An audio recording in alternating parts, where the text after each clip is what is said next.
CO total apparel sourcing. করতালি please. আসসালামু আলাইকুম, শুভ অপরাহ্ন। আপনারা যে আয়োজন করেছেন, আমি আয়োজনটি দেখে অত্যন্ত মুগ্ধ।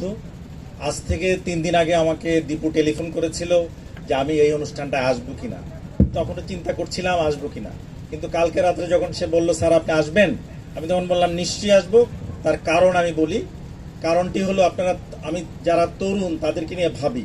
কারণ আমি যখন দেখি কোনো তরুণরা এগিয়ে আসছে, তখন আমার মনে হয় তাদেরকে উৎসাহ দেওয়া উচিত। কারণ আপনারা যদি জানেন, আমি জানি না আপনারা শুনেছেন কিনা, কবি হেলাল হাফিজের নাম শুনেছেন কিনা আমি জানি না, যদি শুনে থাকেন তিনি একটা কথা বলেছেন যে এখন যুদ্ধে যাওয়ার সময় তার, যারা যৌবনে আছেন তাদের জন্যই যুদ্ধে যাওয়ার সময়। তাই আপনাদের এখন কাজ করার সময়, এবং সেখানে আমার মতো লোক আপনাকে সাহায্য করতে পারি, আমি কোলাবোরেশন করতে পারি, আপনাদেরকে কিছু দেওয়ার জন্য চেষ্টা করতে পারি। আমি যখন শুনলাম যে আপনাদের একটা ইনস্টিটিউট আছে, আমি জানতে পারলাম যে আপনারা এই ইনস্টিটিউটে ট্রেনিং দিচ্ছেন এবং 2টি ব্যাচ হয়ে গেছে, আরেকটি ব্যাচ হবে, এবং আপনারা এতজন এটার সঙ্গে জড়িত, সেটা শুনে আমি আপ্লুত হয়েছি। কারণ আপনারা যে কাজটা করেছেন এটা অত্যন্ত কঠিন একটি কাজ। যারা এটাকে সংগঠিত করেছেন তাদেরকে আবারও আমি আপনাদের মাধ্যমে বলতেছি, আপনারা একবার তালি দিবেন দাঁড়িয়ে, তাহলে আমি অনেক বেশি খুশি হব।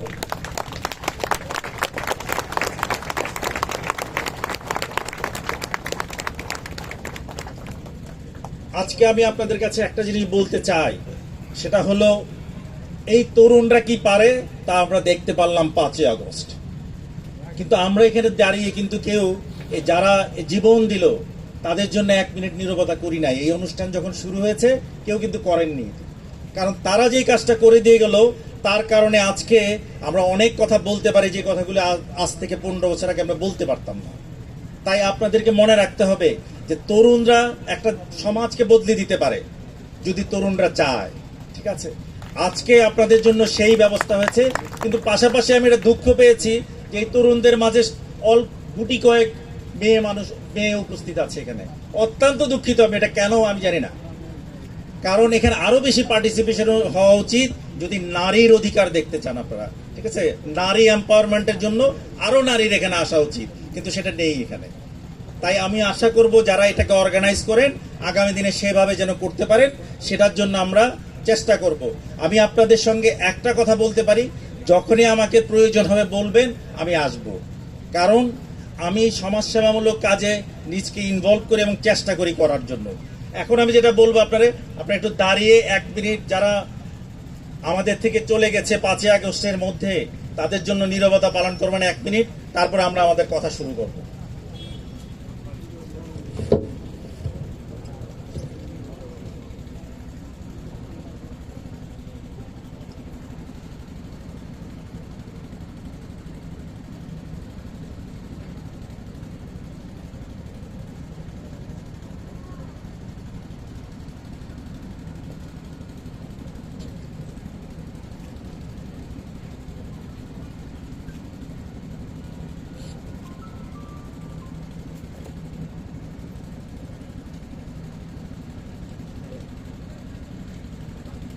আপনাদের সকলকে ধন্যবাদ।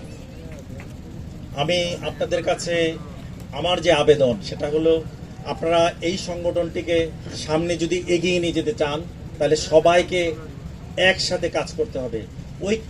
ঐক্যবিহীন কোনো কাজ সম্ভব না। আপনাদের সবাইকে অ্যাক্টিভ ঋণতে আসতে হবে।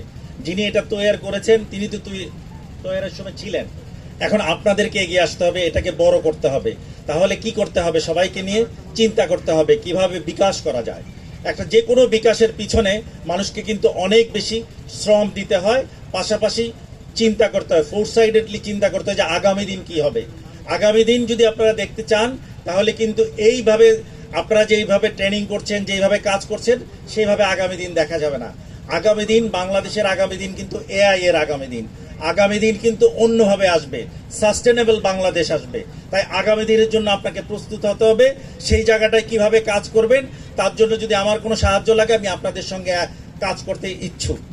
আমি আশা করি আমার এই বয়সে এসে আপনাদের সঙ্গে কাজ করতে পারলে আমি নিজেকে ধন্য মনে করব। আমার সাথে যারা এসছেন তারা আপনাদের জন্য কাজ করবে।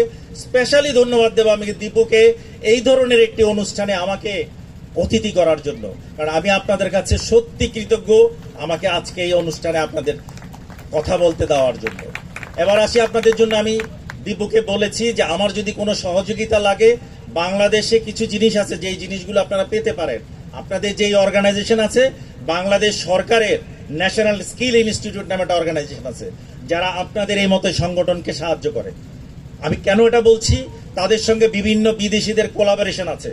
আপনাকে যদি সামনের দিকে আগাতে হয়, তাকে আপনাকে বাইরের দেশের সঙ্গে কোলাবোরেশন করতে হবে, কারণ টেকনোলজিকে নিয়ে আসতে হবে সামনের দিকে। টেকনোলজি না যদি জানেন, তাহলে কিন্তু এই মার্চেন্ডাইজিং করে খুব ভালো কিছু করতে পারবেন না, কারণ চিরাচরিত জিনিস দিয়ে কোনোদিনই সামনে আগানো যায় না।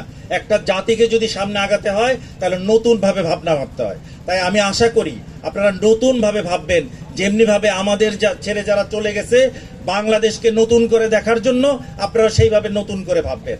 তাই আপনাদের কাছে আমার শেষ অনুরোধ যে আগামী দিন যেন আপনারা নতুনভাবে ভাবতে শিখেন, তাহলে আমি আপনাদের সঙ্গে যে আজকে আসলাম সেটা সার্থক হবে।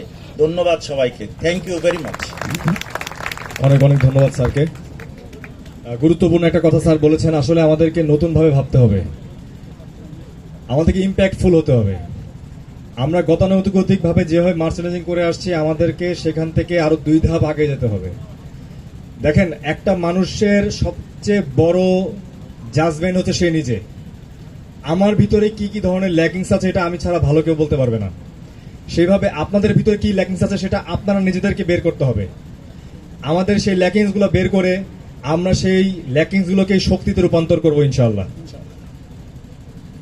এই মুহূর্তে আমি অনুরোধ জানাচ্ছি আমাদের মার্চেন্ডাইজিং ব্রাদারহুড অ্যাসোসিয়েশন বাংলাদেশের প্রেসিডেন্ট জনাব নিজাদ উদ্দিন দীপু ভাইকে মঞ্চে এসে কিছু কথা বলার জন্য। সবাই করতালি দিয়ে ভাইকে আমন্ত্রণ জানাবেন। ধন্যবাদ। আসসালামু আলাইকুম, সবাই ভালো আছেন? আসলে আজকে সারাদিন অনেক চিল্লাচিল্লি করার কারণে আমার গলাটা বসে গেছে। আমি অনেক বেশি কথা বলবো না, আমি 1-2 মিনিটের ভিতর শেষ করে দেব। আসলে আপনারা তো সবাই দেখলেন সারাদিন আসলে এই পাবলিক একটা প্রোগ্রাম অ্যারেঞ্জ করা। আমরা আগের প্রোগ্রামগুলোতে রিসোর্টে আয়োজন করেছি, এবার